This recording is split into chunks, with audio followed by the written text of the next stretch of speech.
Free electricity provide کرتا ہے، جو کہ ڈسکاؤنٹڈ ریٹ پہ اپنی انڈسٹری کو پروموٹ کرنے کے لیے الیکٹریسٹی پرووائڈ کرتا ہے، اور نتیجہ آج ہمارے سامنے ہے کہ ہماری اکانومی جس حساب سے جس ریپڈ طریقے سے ڈکلائن ہو رہی ہے، تو جب تک آپ ایک کنڈیوسو انوائرمنٹ نہیں دیں گے تو یہاں پہ آپ باہر کے انویسٹمنٹ کو، فورن انویسٹمنٹ کو تو بھول جائیں، جو آپ کا لوکل انویسٹر ہے اس کے لیے آپ ایسے حالات خراب کریٹ کر دیں گے کہ وہ اس کو بھی جس کو موقع ملتا جائے گا وہ یہاں سے خدا نخواستہ جاتا جائے گا۔ ہم تو یہاں بیٹھے ہیں، ہم یہاں پہ بیٹھ کے کام کر رہے ہیں، اور ہماری خواہش ہے کہ ہمارا ملک ہے، ہماری انڈسٹریاں یہاں پہ، ہمارے لوگ ہیں، ہماری فیملیز ہیں، ہم یہیں پہ رہیں، یہیں پہ رہ کے کام کریں۔ لیکن اس وقت حکومت کو بھی سوچنا پڑے گا کہ سیاسی حکومت کو، اپوزیشن کو، سب لوگوں کو مل کے اس وقت اپنے تمام جو سیاسی اختلافات ہیں ان کو سائڈ پہ رکھ کے اس وقت آپ کو اپنی اکانومی کو بچانا ہوگا، ورنہ بہت خطرناک صورتحال اور بگڑ سکتی ہے۔ اچھا، کہہ سب رہے ہیں کہ ایک ٹیبل پر آنا چاہیے، لیکن آپ مشکل جانتے ہیں کہ پولرائزیشن اتنی ہو گئی کہ ایک گھر میں باپ بیٹا، میاں بیوی مختلف سیاسی جماعتوں کو سپورٹ کر رہے ہیں، وہ ایک ٹیبل پہ نہیں بیٹھ رہے، اور ہم سیاستدانوں کو کہہ رہے ہیں کہ وہ ایک ٹیبل پہ بیٹھ جائیں۔ سر، پولرائزیشن اب اس ملک کے اندر بہت زیادہ ہو چکی ہے۔ سوشل میڈیا کو واٹس ایپ کے گروپوں میں دیکھ لیا جائے تو کس قسم کی بد زبانی، بد اخلاقی اور کس طرح کی زبان استعمال کی جا رہی ہے قومی لیڈروں اور سیاسی پارٹیوں کے خلاف۔ سر، اس میں کوئی کردار صنعت کار اور تاجر رہنماؤں کو بھی تو ادا کرنا پڑے گا، وہ خود پہلا قدم لیں تاکہ سیاسی جماعتوں کو سمجھا سکیں کہ آپ کی غلطیوں کی وجہ سے کیا کیا چیزیں ہو رہی ہیں۔ کیا کہتے ہیں آپ؟ دیکھیے، اس میں ہمارے پاس، کیونکہ ہمارا تو تمام لوگوں سے ہی رابطہ رہتا ہے، اور ہم تو ظاہر ہے کہ ہم نے ہمیشہ، بلکہ ہمیں ایک زمانے میں کبھی کبھی یہ بھی کہا گیا کہ جی آپ ان سے بھی ملتے ہیں، آپ ان سے بھی ملتے ہیں۔ تو ہم نے کہا کہ دیکھیں، ملک کی بہتری کے لیے ہم تو سب سے ملتے ہیں، ہمارا تو، اور سارے ہمارے پاکستانی ہیں نا، ہم سب ایک ہی تو لوگ ہیں، ہمارے میں کوئی یہ تھوڑی ہے کہ کوئی خدا نخواستہ کوئی دشمن ملک سے آیا ہے۔ ٹھیک ہے، اختلاف رائے ہو سکتی ہے بہت سارے لوگوں سے، ذاتی طور پہ میری اختلاف رائے ہو سکتی ہے، آپ کا کوئی اختلاف رائے ہو سکتا ہے کسی کے ساتھ، لیکن ہم یہ تو نہیں کر سکتے کہ ہم کسی کو بالکل وہ کہہ دیں کہ جی یہ نہیں ہے تو بالکل کام ہی نہیں ہوگا، اور یہ ہے تو اس کی موجودگی میں کام نہیں ہوگا۔ تو یہ اگر ہم اپروچ رکھیں گے تو میرے خیال تو پھر یہ کہ ہم دعوت دے رہے ہیں کہ ایک مثال رکھتا ہوں آپ کے سامنے۔ ویسے آپ تو ذمہ دار تاجر صنعت کار رہنما ہیں، اس لیے یہ آپ کی طرف تو اشارہ نہیں ہے، لیکن کچھ تاجر صنعت کار اور کچھ تاجر صنعت کار تنظیموں نے بہت بڑی بڑی غلطیاں کی۔ ماضی میں آپ کو پتا ہوگا جب نون لیگ کی حکومت تھی تو غالباً سرکار کو خوش کرنے کے لیے عمران خان صاحب کے خلاف بیانات دے دیے، پی ٹی آئی کے خلاف بیانات دے دیے، پی ٹی آئی کے دھرنے کے خلاف بیانات دے دیے۔ ماضی کی بات کرو، اپنا امیج عمران خان کے سامنے اتنا زیادہ بگاڑ لیا کہ جب وہ حکومت میں آیا تو پھر اس نے تاجروں صنعت کاروں سے بات کرنے سے انکار کر دیا۔ پھر جب وہ حکومت میں آئے تو ان کی بھرپور برائیاں کی، ہر کوارٹر میں برائی کی، بے وجہ برائی کی، اب اور زیادہ ان کے نزدیک اپنی ریپوٹیشن خراب کر لی۔ موجودہ حکومت کے دور کے اندر اب وہ جو برائی کرتے ہیں پی ڈی ایم کے دور میں، تو ان کی برائی کو یا ان کی شکایت کو کوئی وزن نہیں دیتا، کیونکہ ہمارے تاجر صنعت کار جو ہیں وہ بصیرت شاید ان میں کم ہے۔ کیا کہتے ہیں آپ؟ علی، میں تھوڑا سا اس پہ آپ سے اختلاف کروں گا۔ ایسا نہیں ہے کہ عمران خان صاحب کے دور میں تاجروں کا رابطہ نہیں رہا گورنمنٹ کے ساتھ، اس زمانے میں بھی رابطہ رہا، اور زمانے میں کچھ بہت اچھے کام بھی ہوئے، کچھ بہت اچھے کام نہیں بھی ہوئے۔ تو چیزیں یہ ہے کہ اگر ذاتی سطح پہ اگر کسی نے کوئی ایسا کوئی بیان دے دیا ہو تو ظاہر ہے کہ میں اس کے بارے میں کچھ نہیں کہہ سکتا، لیکن اوور آل اگر دیکھا جائے تو ہمارا تو ہر دور میں گورنمنٹ کے ساتھ رابطہ رہا، آج بھی رابطہ ہے، پہلے بھی تھا۔ لیکن جو رویہ ہم دیکھ رہے ہیں کہ ہماری جو ایک نیشنل پالیسی ہونی چاہیے، وہ نیشنل پالیسی ہمیں کسی دور میں نہیں ملی کہ جس کے اندر ہم یہ کہیں کہ جی آج سے ہم نے یہ فیصلہ کر لیا کہ پاکستان کو ہم نے اس اکنامک لیول کے اوپر پہنچانا ہے، ہم نے اپنی اتنی ایکسپورٹس کرنی ہے، اس کے لیے ہمارا یہ پلان ہے۔ ہم ہوا میں بات تو کر دیتے ہیں کہ ہمیں اپنی ایکسپورٹ جو ہے وہ $40 بلین پہ لے کے جانی ہے، لیکن $40 بلین پہ لے کے جانی ہے، آپ کو 50 بلین پہ لے کے جانی ہے، تو اس کے لیے آپ کا ایکشن پلان کیا ہے، وہ آج تک بدقسمتی سے کوئی حکومت نہیں بنا سکی۔ ہم بات کرتے ہیں کہ جی ہمیں کمپیٹ کرنا ہے، ہم نے یہاں پہ آپ کو پتا ہوگا کہ جو پچھلی حکومت کے اندر ٹف اسکیم اور جو مختلف بڑے اچھی اسکیمز آئی، اس کے اندر لوگوں نے بے تحاشا مشینری امپورٹ کر لی، آپ اس کے اوپر آج بینک کی فائنینسنگ پے کر رہے ہیں، اور آج آپ کے پاس گیس نہیں ہے، آج آپ اس مشین پہ چلا ہی نہیں سکتے، آپ کیا ایکسپورٹ کریں گے جب آپ کے پاس انرجی نیڈس نہیں ہوگی؟ تو یہ آپ کا جو ایکشن پلان تھا، نہ تو وہ کبھی بنا کہ آپ کے ٹارگیٹس کو کیسے اچیو کر سکیں، اور نہ اس ایکشن پلان پہ ظاہر بنے نہیں تو اس کا عمل درآمد کیسے ہوتا۔ تو ہوائی بات لیکن اگر آپ نے ملک کا ایکشن پلان صحیح کرنا ہے تو پاک اسٹڈیز کی کتاب میں جو بکواس لکھی ہوئی ہے وہ نکالنی پڑے گی. دیکھیں آپ کا جو اسکول کا نصاب ہے, تعلیمی نصاب ہے, اس میں اتنی بکواس لکھی ہوئی ہے کہ پاکستان وسائل سے مالا مال ہے, گیس کی وافر مقدار موجود ہے, وسائل کی کوئی قلت نہیں, پانی کے لیے 5 دریا ہیں, 5 دریا پورے طریقے سے بہہ رہے ہیں, زمین سیراب ہے, پاکستان ایک زرعی ملک ہے, سمندری پٹی اتنی لمبی ہے, ساری چیزیں دنیا کی وہ پاکستان میں موجود ہیں, ساری دنیا گندی ہے, ساری دنیا سازشی ہے, سب ہمارے خلاف ہیں. یہ اب اتنی گند غلاظت جو نصاب میں جمع کر رکھی ہے, اس کو جب تک لات مار کے نہیں نکالیں گے تو پاکستان میں بڑھتا نوجوان کبھی بھی ملک کی ترقی کے لیے اور کبھی بھی صنعت کار تاجر بن کے کبھی بھی ملک کو ٹھیک نہیں کر سکتا جب تک کہ اس نصاب کو نہ بدلا جائے. کیا کہتے ہیں آپ؟ دیکھیے نظام میں آپ نے بات صحیح کی کہ ہم لوگ بہت زیادہ خوش فہمیوں کا یا غلط فہمیوں کا ہم شکار ہیں. اللہ تعالیٰ نے تو یقیناً اپنی ساری بلیسنگز دی ہیں. اللہ تعالیٰ نے ہمیں دریا بھی دیے, اللہ تعالیٰ نے ہمیں ہر موسم بھی دیے, اللہ تعالیٰ نے ہمیں ہمارے ملک کے اندر بے تحاشا جو وسائل تھے وہ بھی دیے. لیکن ہم نے کیا کیا؟ اصل چیز یہ ہے کہ اب ہمیں نصاب میں یہ چیز جو ایڈ کرنے کی ضرورت ہے وہ یہ بھی ہے کہ ہم نے اللہ تعالیٰ کے دیے ہوئے وسائل کو کس بے دردی کے ساتھ ضائع کیا. اللہ تعالیٰ سے ہمیں کہنا چاہیے کہ اللہ تو نے ہمیں گیس دی, لیکن ہم نے اس کو سی این جی اسٹیشنز پہ گاڑیوں میں جلا کے اس کو ختم کر دی.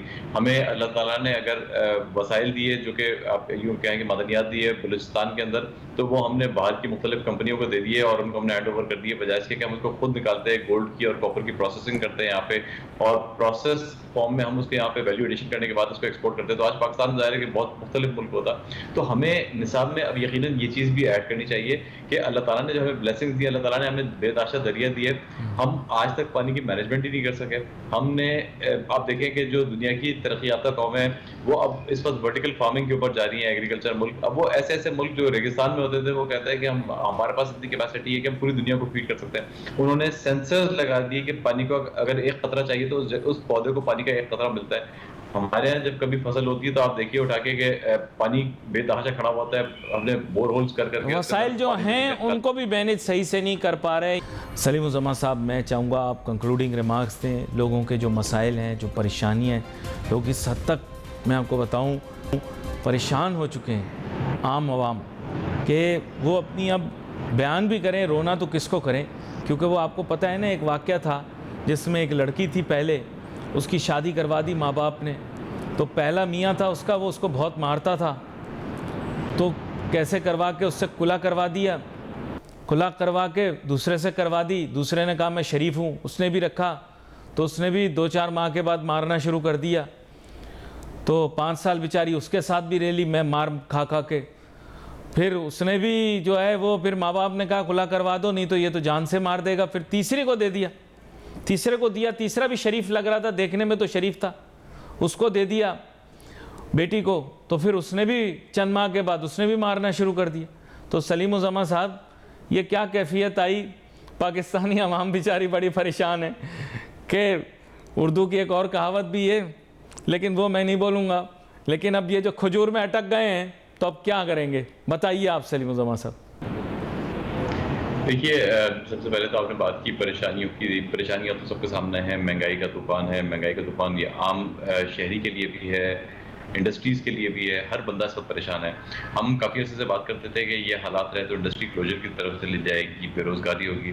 آج ہم نے دیکھ لیا کہ آج آپ کی ایکچولی انڈسٹری کلوز ہو رہی ہے, شٹ ڈاؤن ہو رہی ہے, اور غریب آدمی جو ہے اس کو بے روزگار ہو رہا ہے, اور اس کی وجہ سے آپ کے کرائم ریٹ کے اندر بھی ملک کا اضافہ ہو رہا ہے. اس کی وجہ سے آپ کی جو مہنگائی ہے, اس کی وجہ سے جو آپ کے باقی اکنامک انڈیکیٹرز ہیں وہ بھی سارے کس ڈکلائن کے اوپر جا رہے ہیں, وہ ہمارے سامنے ہی ہیں. اب یہ چیز وہ بات نہیں رہی ہے کہ ہم یہ کہیں گے ایسا ہو جائے گا اگر ہم نے اپنے آپ کو نہیں سدھارا. ایسا ہو گیا, اور ایسا ہوتا ہوا ہم دیکھ رہے ہیں کہ اس وقت آپ کی اکانومی کہاں کھڑی ہوئی ہے. تو اگین وہی والی بات ہے کہ اس وقت ہر بندہ بات تو یہی کرتا ہے, لیکن اس وقت کچھ پریکٹیکل اسٹیپس لینے پڑیں گے اور لوگوں کو عقل کے ناخن لینے پڑیں گے. ہمارے جتنے بھی اسٹیک ہولڈرز ہیں, جس کے اندر میں کہتا ہوں کہ میں اور آپ بھی شامل ہیں, جس کے اندر ہمارے جو کنٹرولنگ اتھارٹیز ہیں وہ بھی شامل ہیں, جس کے اندر ہمارے پولیٹیشینز ہیں, جس کے اندر ہمارے بیوروکریٹس ہیں, جو بھی ہمارے لوگ انوالوڈ ہیں, تمام لوگوں کو اس وقت یکجا ہو کے ایک پلیٹ فارم پہ آ کے کہنا پڑے گا کہ ہمیں اس وقت اپنی پاور کی, اپنی پوزیشنز کی ہمیں کوئی حوث نہیں ہے, کوئی ہمیں لالچ نہیں ہے. بلکہ اس وقت اگر ملک ہے تو ہم سیاست بھی کر لیں گے, ملک ہے تو ہم کما بھی لیں گے، لیکن سب سے پہلی چیز اس وقت ملک کو بچانے والی بات ہوئی ہے، اور ملک کو بچا اگر کوئی سکتی ہے چیز تو وہ آپ کی اکانومی ہے. باہر کی جتنی بھی کنٹریز ہیں، جتنے بھی ممالک ہیں، وہ آپ کو رسپیکٹ، آپ کو آپ کی جو انٹیگریٹی ہے، آپ کی ڈگنیٹی ہے، وہ اسی وقت برقرار رکھ سکتی ہیں کہ اگر آپ کی کوئی سیو ہو، آپ کی کوئی اکنامک اگر آپ کے پاور ہے، آپ ان کے لیے ایک منڈی کا حیثیت رکھتی ہیں کہ وہ بھی آپ کے پاس کچھ بیچ سکتے ہیں.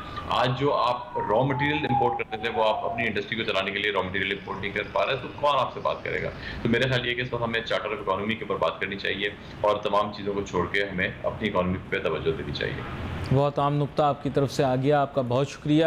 سلیم الزماں صاحب، آپ پروگرام میں ہمارے ساتھ شامل ہوئے. سلیم الزماں صاحب نے ہمیں میرے خیال کافی تفصیل سے بتایا کہ کس طریقے سے یہ کام ہو سکتا ہے، لیکن بات اسی پر آتی ہے کہ تمام سیاسی جماعتوں کو ایک نقطے پر متفق ہونا پڑے گا کہ معیشت کو کیسے ٹھیک کرنا ہے.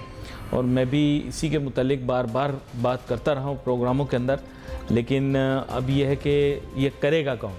کیونکہ ہمارے ملک کے اندر کام کرنا بہت مشکل ہے، کیونکہ جب کام کرنے کی باری آتی ہے تو سب لوگ دوسروں پر ڈال دیتے ہیں.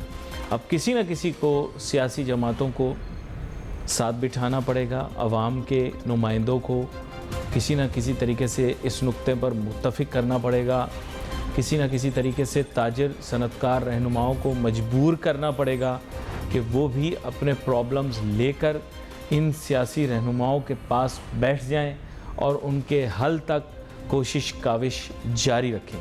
یہ ایک بڑا مشکل کام ہے، کرنا تو پڑے گا. کون کرے گا؟ یہ ایک ایسی بات ہے جو کہ ہمیں سوچنی چاہیے. We wait for message on Facebook. Ali Nasir ہماری ٹیم کو اجازت دیجیے. اللہ حافظ.